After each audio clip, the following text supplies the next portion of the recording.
Медведь в лесу ходил и собрал шишки.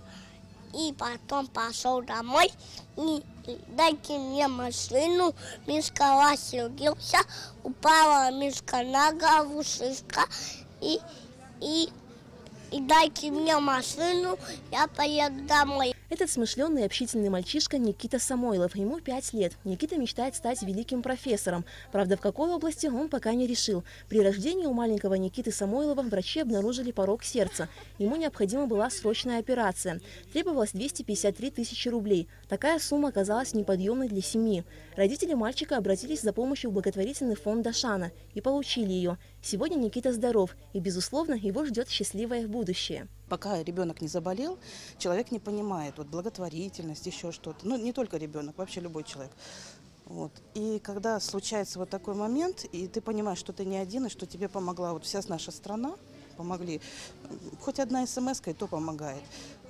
И ты понимаешь, что ты не один в этой жизни, что на самом деле тебя поддержит каждый.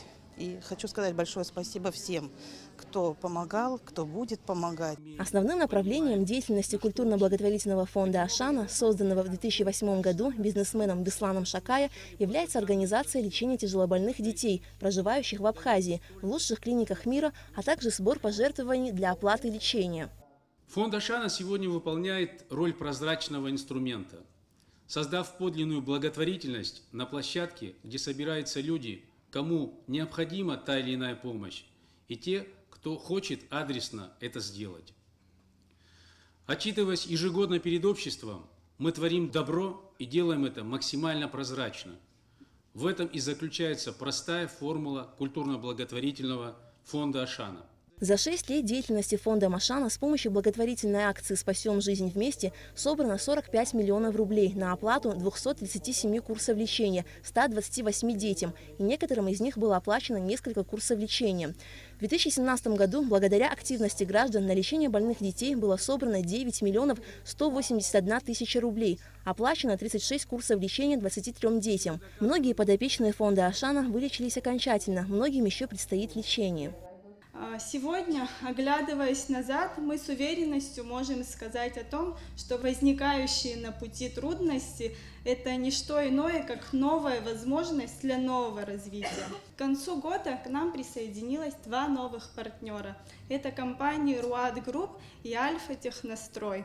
А также наш партнер, компания Премиум, принял очень важное для нас решение – с нового 2018 года стать главным партнером фонда Ашан. Собрать за 6 лет 45 миллионов рублей стало возможным благодаря размещению информации о больных детях на площадках информационных партнеров фонда. При этом помочь Ашане можно не только большими деньгами, но и вниманием. Двери фонда всегда открыты для людей с новыми идеями, а новые люди – это всегда новые идеи, новые возможности. Потому что здесь нужны люди разных профессий, разных талантов, способностей, и все эти люди должны быть не безразличны. На встрече также был показан документальный фильм «Мама», в котором мамы подопечных фонда рассказывали о своих судьбах, о том, как изменилась их жизнь с рождением особенных детей, которым нужна наша помощь. Алика Трапш, Беслан Джинджолия, Абхазское телевидение.